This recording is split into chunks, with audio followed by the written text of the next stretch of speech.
이제 3번, 4번 문제 풀이를 할 거고요. 3번 문제는 여러분들 숙제 12.69에서 좀 수정을 했습니다.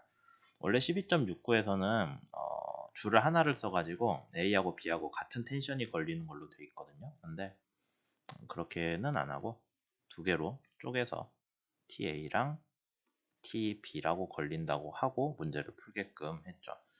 우선 좀 더 설명을 드리자면은, 그래서 TA하고 TB가 저렇게 줄을 끌고 있으면은 물체에 가해지는 힘은 하나는 중력이 추가로 있겠죠. 그래서 원래 자유물체도는 이렇게 그려야 됩니다. TA, TB, 그 다음에 중력. 그래서 결과적으로 뭐가 나오냐, 물체가 안으로 향하는 구심 가속도만 받는다 라는 게 원래 그 자유물체도를 그리는 방법이거든요. 근데 그렇게 안 하시고 여기에다 원심력을 포함한 사람들도 있었어요. 그래서 이렇게 원심력을 포함해 가지고 얘는 그러면 어떻게 돼요? 평형이 되죠. 사실 어떻게 풀어도 상관없거든요. 평형, 운동 없어요. 이렇게 풀어도 상관은 없는데 답은 같습니다. 다만 이제 문제를 좀 정확히 정의를 하자면 물체의 원심력이라는 건 가해지진 않거든요. 그거는 물체 자체가 느끼는 어떤 관성의 문제지, 실제 물체는 우리가 밖에서 보면은 안으로 받는 구심 가속도를 계속 받아서 회전을 하고 있잖아요. 그러니까 자유물체도는 이렇게 그리는 게 원래는 맞습니다. 어쨌든 그걸 감안을 하면은 여러분들이 여기 B번 문제는 어렵지 않게 풀 수 있을 거예요. 근데 문제가 뭐냐면은 V를 안 알려줬죠. V 안 알려주고 대신 뭐 알려줬어요? 한 바퀴 도는데 3초 걸린다고 했잖아요. 그러면은 한 바퀴 돈다는 게 1.6m R이에요. 반지름. 반지름 곱하기 2파이를 한 거를 얼마 만에 한다고요? 3초 만에. 이게 속도죠. V. 이렇게 계산하시면 됩니다. 뭐 이거는 사실 동력학 수업에서 안 배워도 이미 알고 있을 거라고 생각을 해서 좀 쉽게 하려고 낸 문제고요. 그 다음에 자유물체도 그리고 TA, TB 계산을 하라고 했는데 하면 되죠. 아까 얘기한 대로 우선 V 먼저 계산하시고요. V 계산해서 구심력을 구해야죠. 문제에서 구심력을 구하라고 했는데 이거 단위를 이상하게 쓰거나 구심 가속도를 쓴 사람들이 막 있었거든요. 근데 이거 개념은 확실히 하셔야 돼요. 힘 곱하기 가속도잖아요. 이래야 되지. 여기에다가 가속도만 써놓고서는 구심력을 구하라고 했는데 이렇게 해놓고 단위 막 틀리게 쓴 사람들이 있었거든요. 근데 그렇게 하시면 안 됩니다. 혹시라도 본인이 점수가 까였다면은 그런 거 앞으로는 좀 많이 주의를 해주시고요. 단위 틀리고 힘이랑 가속도 헷갈리는 거는 어, 동력학 수업에서 별로 이렇게 이해될 만한 그런 건 아니에요. 그 다음에 자유물체도 여기서 제가 얘기한 대로 그리거나 아니면은 여기다가 원심력 표현한 사람들 3점 드렸고요. 그 다음 계산은 조금 연립방정식이긴 한데 그렇게 시간 걸리는 계산은 아니었을 거예요. 왜냐면 변수 두 개에다가 1차잖아요. 심지어 이것이 둘이 그냥 더해주면은 앞에 거 날라가거든요.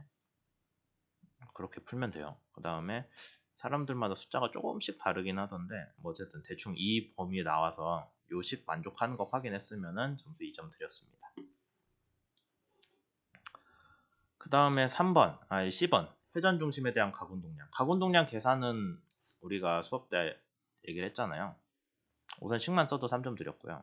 정확히 얘기하자면 이게 가군동량은 벡터거든요. 그래서 이렇게 써야 돼요. 근데 이렇게 안 쓰시고 그냥 스칼라만 쓴 분들도 꽤 있었어요.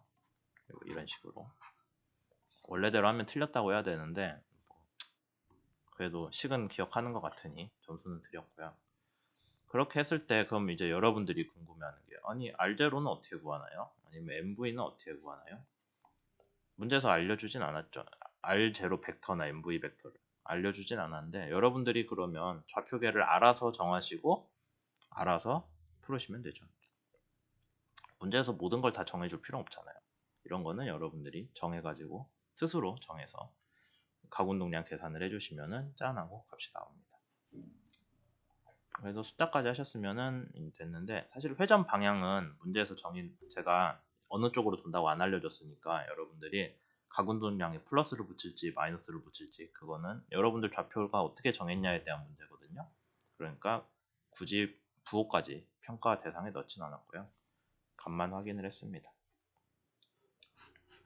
그 다음에 D번은 혹시 시간 좀 남는 사람들 풀어보라고 내놓은 어려운 문제인데 일부러 어렵게 냈어요. 어딨냐? D번. 그 다음에 D번하고 2번은 사실 2번도 여러분들이 그냥 이 에너지 보존에 대한 개념만 있으면 설명할 수 있었는데, 우선 D번에 대해서 답은 줄어든다 였어요. 근데 그냥 줄어든다 라고만 쓴 사람들은 찍은 거잖아요. 이게 이유가 없는데. 근거가 없이 했으면 점수 안 줬고요. 그 다음에 근거가 좀 틀렸더라도 나름대로 생각해서 쓴 사람들은 줄어들었다고 했으면 부분 점수 줬어요. 뭐 그게 이제 맞는지 틀리는지는 틀렸겠죠. 틀렸으니까 부분 점수만 드렸고, 내용이 맞았으면 전체 점수 다 드렸는데, 여러분들이 동력학이든 다른 수업이든 할 때 중요한 거는 여러분 답을 구했으면 그 답에 대한 이유가 항상 있어야 돼요. 그래서 부분 점수가 있는 거고요. 어쨌든 내용을 보면은 이렇게 돌고 있어요. 아까 얘기한 대로 TA랑 TB 받았죠. 그 다음에 중력 받았는데 이렇게 돌고 있다가 제가 TB를 없앴습니다. 약간 위에 게 A지. 위에 게 A고 아래 게 B였어요. 그림 한번 확인해 볼까요? 아래 게 B였으니까 위에 거 선을 제가 끊었다고 칩시다. 이렇게 됐을 때 운동이 어떻게 될 거냐라는 건데, 그냥 탁 끊었다고 하면은 아무런 설명이 없거든요. 그럼 여러분들이 문제를 어떻게 푸는 거야 하는데, 한 가지 우리가 알 수 있는 게 V가, 아까 V가 그거잖아요. 회전 속도잖아. V가 어떻게 되는지를 우리가 추정을 할 수가 있습니다. 왜냐하면 가군동량이 보존되기 때문에, 가군동량 보존식 여러분들이 아까 3번 문제 풀었으면은 이렇게 계산된다는 거 알 수 있거든요. 스칼라 값만 가지고. 이렇게 계산된다고 했을 때 우리가 선을 끊었을 때 R이 줄어든다면은 가군동량은 보존돼야 되기 때문에 R이 줄어든다면은 V는 증가할 거예요. 가군동량 보존식이죠. 반대로 R이 증가한다고 하면은 V는 감소해야 됩니다. 그걸 알면은 여러분들이 여기에서 구심력 항을, 원심력 항이나 아니면 구심 가속도 항을 이렇게 쓰는 안쪽으로 향하는 새로운 구심 가속도 항을 여러분들이 추정을 할 수가 있는 거죠. 그래서 새 자유물체도를 여러분들이 그리시면은 어떻게 되냐? TB 그 다음에 mg는 r분의 v제곱 꼴로 나오는데, 새 r이고 새 v겠죠. 근데 r하고 v는 이걸로 인해서 값이 정해져 있습니다. 서로의 관계가 정해져 있어요. 그러니까 r을 여러분들이 원한다면은 h0를 mv로 나눈 꼴로 쓸 수 있죠. 여기에 그렇게 하면은 얘가 뭐가 되냐면 v 세제곱에 비례하는 항으로 나오거든요. 이런 식으로 해서 여러분들이 식을 정리를 해 놓으면은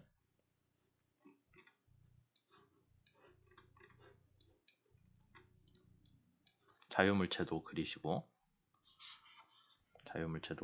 쭉 정리하면은 R은 또 원래 줄 길이에서 LB라고 썼어요. 줄 길이에다가 코사인 세타 곱한 것만큼이 R이잖아요. 그렇게 해서 R 표현되고, 그 다음에 V도 세타로 표현하는 게 좋아요. 그래야 식이 여러분들이 이해하기 쉽게 풀리거든요. 그래서 V도 코사인 세타로 정리하시고 R도 코사인 세타로 정리를 해가지고 쭉 풀면은 프리바디 다이어그램 그리시고요. 쭉 풀면은 식이 어떻게 나오냐면은 얘를 만족하게끔 나옵니다. 여기까지 나와요. 그러니까 세타에 대해서 프리바디 다이어그램을 다 넣고 풀면은, 정리를 하면은 이 방정식을 만족하는 세타를 구하면 됩니다. 근데 문제에서 세타 구하라고 안 했거든요. 주로 세타가 커질지 작아질지 물어봤지. 초기 조건이 45도잖아요. 줄 딱 끊었을 때 45도일, 그러니까 아까 TB 걸리는 초기 조건. 초기에서 45도일 TB만 걸리고 있을 때 45도면은 그때 요식 계산하면 0.707 나오거든요. 그건 뭐 어렵지 않게 할 수 있겠죠. 근데 요 식을 자세히 보세요. 세타가 증가하면은 세타가 증가하면은 사인 값도 커지죠. 사인 값 커지니까 분자는 줄어들고, 그 다음에 세타가 커지면은 사인 세타는 커지니까 분모는 커져요. 그럼 얘는 어떻게 돼요? 전체 식은 줄어들겠죠. 세타가 증가하면 식은 단조 감소를 한다라는 거 알 수 있습니다. 그러면 우리가 원하는 값은 작은 값인데요. 식이 감소하려면은 세타가 증가를 해야겠죠. 네. 그렇게 결론을 내릴 수가 있어요. 그러니까 굳이 진짜 세타 구하란 게 아니라 세타가 증가하는 추세겠구나라고 하고, 세타가 증가하면은 이게 세타였거든요. 얘가 증가하면 어떻게 돼요? 너무 세웠네. 이 정도로 이런 식으로 변화가 되니까 원래 운동보다 더 안쪽으로 들어오겠죠. 세타가 줄어드니까. 세타 증가했으니까 이쪽 각도 세타가. 그렇게 되면은 아까 그 장력이 걸리는 실이 원래는 좀 45도였는데 걔보다 세타가 커졌으니까 R 회전 중심에서 물체까지의 반지름인 R은 감소하겠죠. 그렇게 해서 감소한다라고 쓰면 됩니다. 원래는 이 과정을 이제 잘 보여주면 됐는데 뭐 거기에 대해서 제대로 설명을 했을 수도 있고, 아니면 본인이 생각하는 나름대로 설명은 했지만 내용은 틀렸을 수도 있고 그런 거죠. 그 다음에 이제 2번 문제. 운동 에너지를 그래서 초기하고 처음에 회전하고 있을 때하고 나중에 줄 끊고 D번 문제 결과에서 R은 감소하고 V는 증가. R 감소, V 증가. 겠죠? 왜요? 우리가 가운동량 보존식에서 가운동량은 보존되고 있으니까 R이 증가했어요. D번 문제에서 R은 감소했죠. V는 증가해야 되잖아요. 그럼 운동 에너지를 생각을 해보세요. 초기 운동 에너지보다 나중 운동 에너지가 커지거든요. 그러면 아니 난 해준 게 없는데 왜 에너지가 커지지? 라고 생각할 수 있잖아요. 왜 그러겠어요? 원래 물체가 이렇게 있다가 아래로 내려왔잖아요. 세타가 아까 여기 세타가 커지면서 물체가 반지름은 줄어드는데 그만큼 Y방향 위치가 내려왔잖아요. 그러니까 위치 에너지를 잃었죠. 중력에 대한 위치 에너지를 잃은 만큼이 운동 에너지로 간다 라고 설명을 할 수가 있습니다.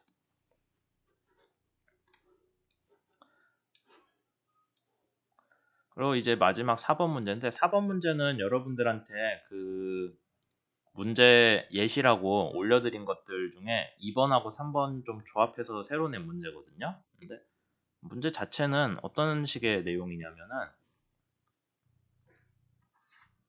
B용하고 가다가 바닥으로 떨어져요. 운동이. 여기 H. 아까 2번 문제랑 거의 비슷하죠. H. B용 가다 떨어질 때 얘가 운동량 변화량이 어떻게 됐냐. 그럼 운동량이 왜 변화했어요? 중력을 받아서 변화했겠죠. 그럼 중력을 받아서 변화를 했는데 걔를 운동량 관점이랑 에너지 관점에서 둘 다 분석을 해보고 결과가 같다라는 걸 여러분들이 이해를 하려고 낸 문제였어요. 사실 그래서 원래는 저기 4번 문제 예시라고 올린 것 중에 스프링 문제 있었잖아요. 스프링에서 운동량 물어본 문제 있어요. 그걸 그대로 다시 낼까 하다가 스프링 문제가 더 복잡하거든요, 식이. 그래서 일부러 그렇게 안 하고 중력 문제로 좀 계산하기 쉬운 중력 문제로 했죠. 물체가 지면에 닿을 때까지 운동한 시간을 나타내시오 라고 처음 문제 되어 있네요.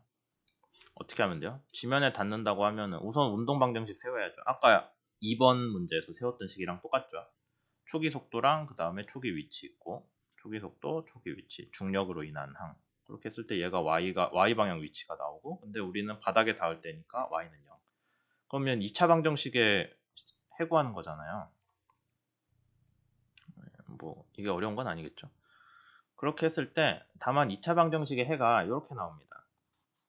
두 개 나오죠, 당연히. 2차 방정식이니까. 마이너스. 근데 여러분들이 이 식을 자세히 보시면은 우선 마이너스는 없앨게요. 분모 분자 똑같이 마이너스 1 곱해주면은 얘 순서 바뀌죠. 마이너스 플러스로.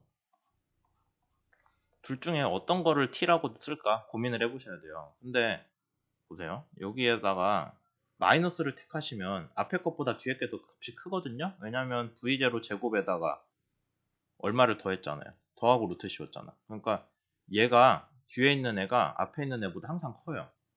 근데 거기서 빼기를 해주면 시간이 뭐가 돼요?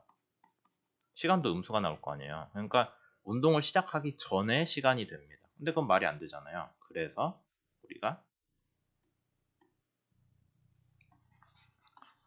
그 대신에 서로 값이 양수가 나올 수밖에 없는 시간을 답으로 써야 되는구나 라는 거를 여러분들이 생각을 낼 수가 있겠죠. 이 부분 중요합니다.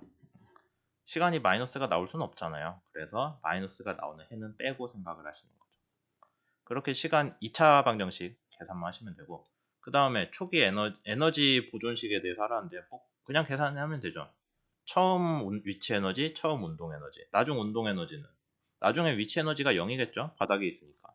나중에 y가 0이니까 중력에 대한 위치 에너지는 없어요. 그러면 전체 다 운동 에너지 됐다는 거고, 이렇게 정리되네요. 이거 푸는 거는 더 쉽죠. 앞에 것보다. V를 구할 수가 있습니다. 그 다음에는 운동량 관점에서 접근을 하자는 건데, 물체가 처음에 여기 있다가 이렇게 갔다 이렇게 떨어졌어요. 초기 속도는 V0예요. 근데 어느 방향이요? 플러스잖아. 나중에는 아래로 떨어지는 V겠죠? 마이너스 방향으로. 그동안 얘가 받은 힘은 뭐가 있어요? 중력밖에 없어요. mg. 몇 초 동안 받았어요? 0에서 바닥 떨어질 때까지 받았겠죠. 1번 문제 답이잖아요.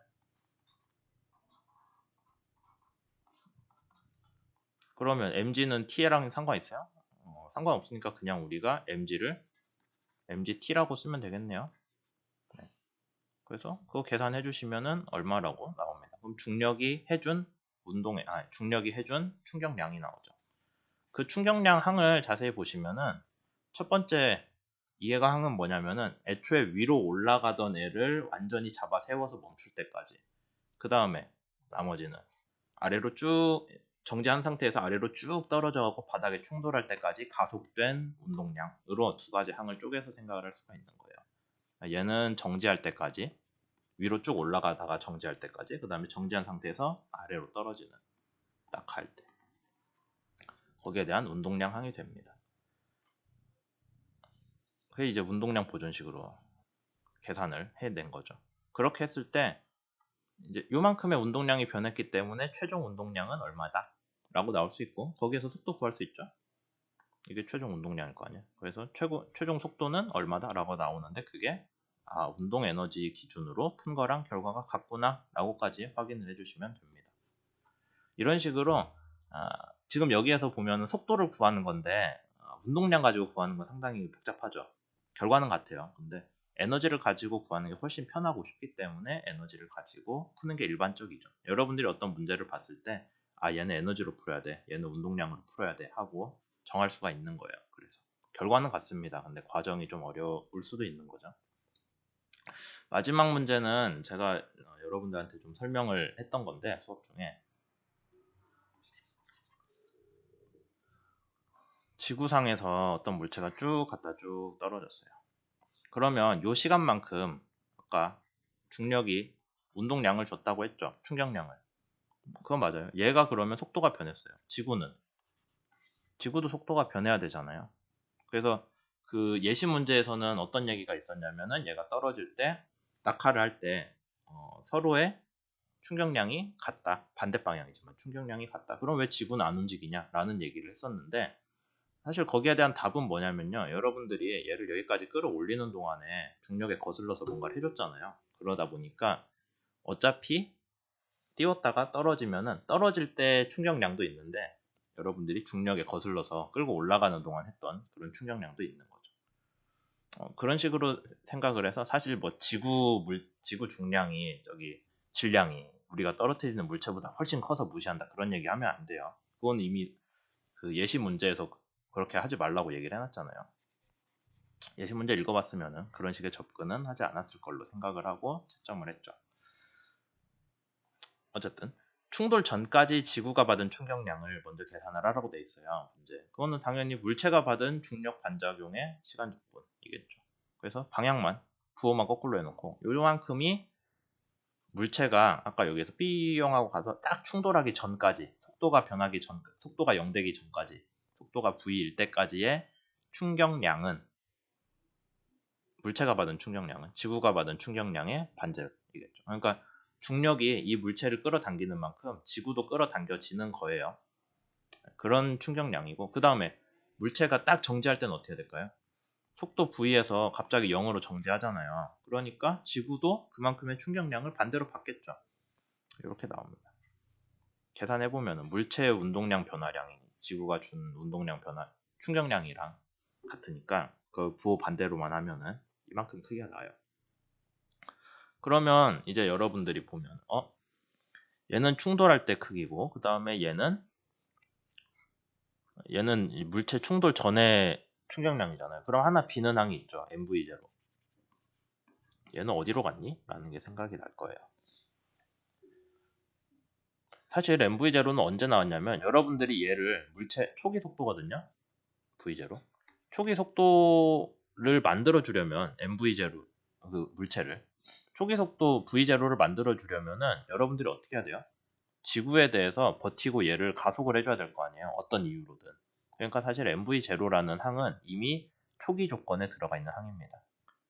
그래서 물체가 처음에 MV0라는 운동량을 가지고 있었는데, 그거를 MV0가 갔다가 중력으로 인해서 얘가 속도가 0이 됐다가 아래로 삐용하고 떨어져서 쾅 하고 충돌할 때까지, 그때도 사실 원래 지구에 붙어있던 물체였기 때문에 올라갔다가 내려갔다 하는 중간에 중력에 대해서 받는 충격량들은 다 없어진다. 그러니까 서로 계산하다 보면 시간에 따라서 상쇄가 된다라는 거고, 우리가 에너지 관점에서는 어떻게 얘기를 해요? 얘는 컨저베이티브 포스이기 때문에 초기 위치랑 나중 위치만 보면은 에너지 변화량이 나온다라는 거랑 같은 얘기가 되는 거죠. 그래서 여기까지 해서 여러분들 중간고사 이제 주요한 내용들을 좀 설명을 드렸고요. 뭐 이제 중간고사 봐 보니까 뭐 자기가 본인이 생각한 거랑 좀 문제에서 요구하는 방식이랑 다르다 하는 사람들이 꽤 있을 거예요. 뭐 나는 내 딴엔 잘 풀었는데 왜 이게 답이 아니지? 아니면은 채점 기준이 아니지 하는 사람이 있을 수도 있는데, 적어도 이제 역학이나 그런 거 할 때는 제가 얘기 드린 것 같이 어떤 방향으로 풀겠다라는 걸 여러분들이 정하고, 그 다음에 숫자 맞추고 뭐 그런 순으로 가는 거기 때문에, 여기 적어도 제 수업 안에서는 여기에 맞춰서 여러분들이 문제를 풀어보도록 많이 연습을 하는 거가 중요하겠죠. 네, 그래서 기말고사 때는 뭐 더 나은 성적들을 받을 수 있으면 좋겠습니다. 오늘은 여기까지 할게요.